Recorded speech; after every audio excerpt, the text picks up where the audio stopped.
You're listening to Reputation Antistress podcast, created by Sergii Bidenko. How to act before, during, and after reputational crisis. Sergii Bidenko. Speak but be quiet. How to build an anti-crisis communication. Step-by-step instruction on how to successfully resolve a critical situation without damaging your reputation. In essence, a crisis is a situation that doesn't fit into a person's or company's previous experience. So often, getting over a crisis is very tough if we rely on common skills or verified knowledge.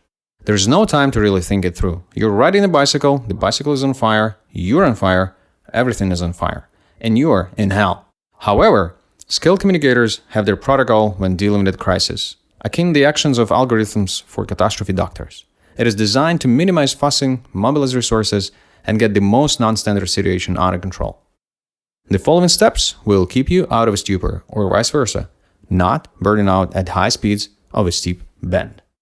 Acknowledge the problem. The biggest mistake of the early stages of a crisis is to keep quiet and pretend nothing is happening. The first thing you need to do is acknowledge the problem exists and understand its essence. Only afterwards it makes sense to make any decisions. Perhaps a detailed analysis will show it's not worth rushing into massive reaction, but it's worth keeping a close eye on a situation and being ready to respond when it's necessary. That might be enough.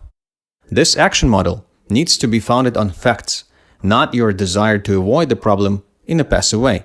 If you're noticing the crisis turning towards danger, think about the scale of the problem and involve all necessary tools to solve it. Number 1. Monitor properly. During a crisis, it's vital to keep track of the informational field, monitoring the content in which a company or person was mentioned and its dynamics. Online monitoring services provided by specialized agencies will help you do that. Monitoring summaries will provide operational information and paint a picture of the type of communications that is ongoing in social media, in chat rooms, and comment sections on the news sites. If you don't monitor reviews about your business on a regular basis, well, it's time to start doing so during a crisis. Number 2, delegate. Handling a crisis is not a one-person job, even if you are the company's owner and the CEO. It would be best if you had a crisis management team that consists of key employees who have all the relevant information available to them. A comms manager or a reputation expert plays the most crucial part here.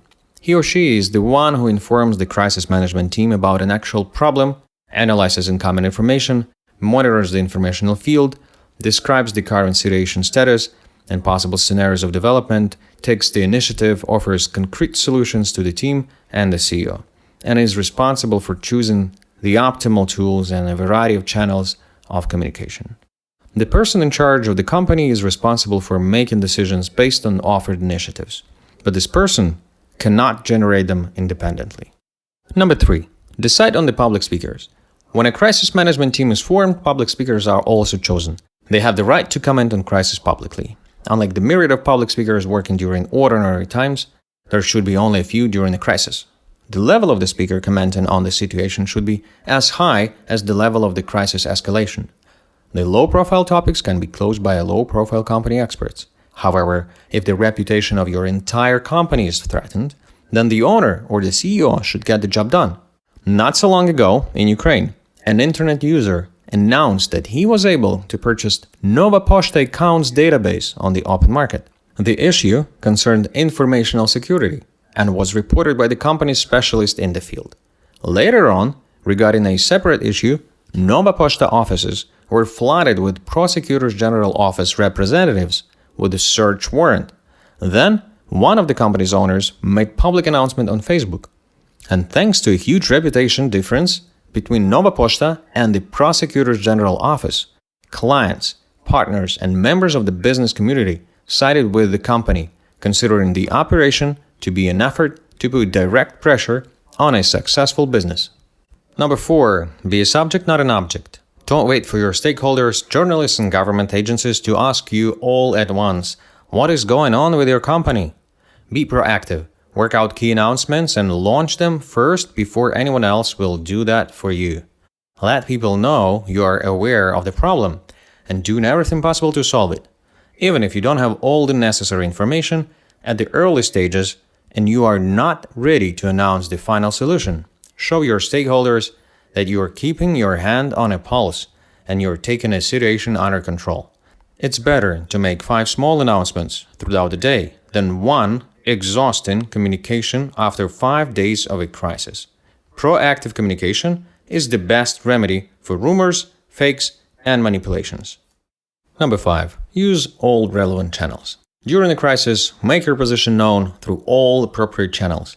Besides the company's official site and the social media pages, it may be an email blast, the top managers' pages on social media, and also communication resources of professional associations that belong to the company, and so on. Your target here is to fill the informational space with your response to what is happening. At the same time, in the moment of a crisis, communication tools should be taken under strict control in your company. It is worth explaining to all the company's staff that is authorized to make official announcements who and where needs to redirect the inquiry to the communication team quickly. Such close attention from the press can be very stressful for employees who often interact with clients or government agencies, and it could be certain bank branches, chain stores, or post office branches. So while working on the issue of communication control, try helping and supporting your employees by not adding extra don'ts and strict instructions to their load. It's time and effort consuming task, but it's definitely worth doing it. Any statement from any employee may be used against the company, especially during a crisis. Number 6. Open a dialogue with the media. If someone got ahead of you and the news about the crisis came out sooner than your company's official statement, be ready for the news to recycle.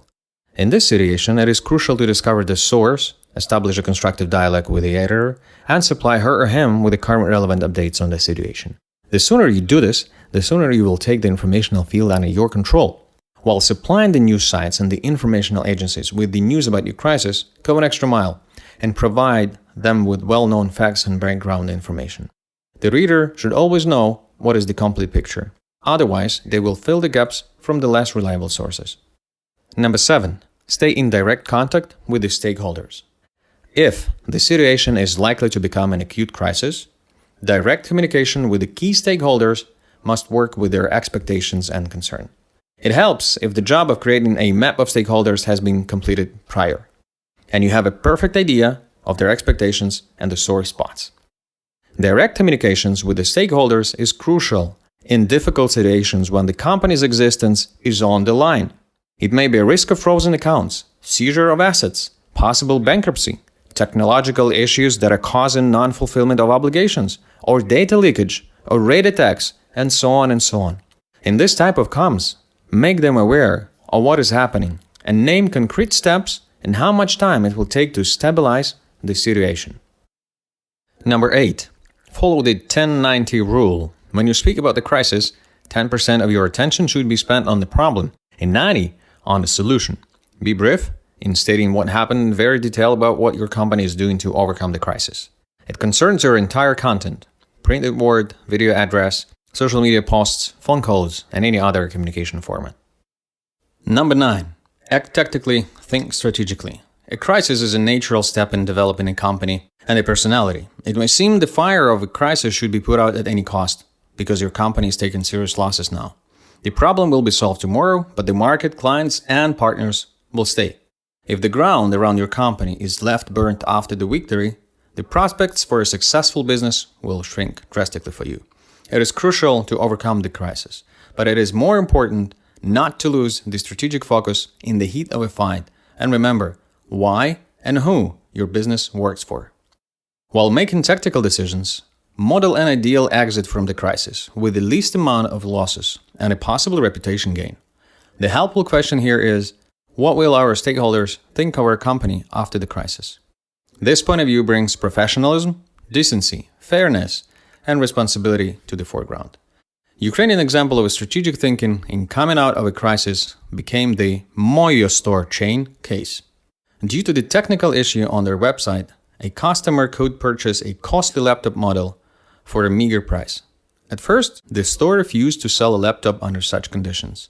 But the story got wide publicly on social media and later on news and specialized media. The company's management thought strategically, acknowledged the store's mistake, and agreed to sell the product to the customer for the announced price. Besides that, the company announced the algorithm review on their website to avoid any confusion in the future. They also announced an exciting campaign. Once a month, an expensive product will be sold for a meager price, just like Easter egg, for very attentive customers. As a result, the crisis was quickly cupped, and the risk of losing reputation transformed into a strong marketing move. The steps described here will assist and help you. It is essential to remember that your work's overall effectiveness in a crisis is directly connected to how well your company completed its communications homework. A competent map of stakeholders, reputational risks map, a crisis management team with public speakers, and a complete package of channels and communication tools ready at the start of a crisis will save you precious time to focus on looking for solutions and not a loss, but possibly an increase of your reputational capital. You've listened to the Reputation Antistress podcast. My name is Sergii Bidenko. I'm the Crisis and Reputational Advisor. I help top managers and business owners, members of supervisory boards, find and apply the best solutions to overcome reputational crisis.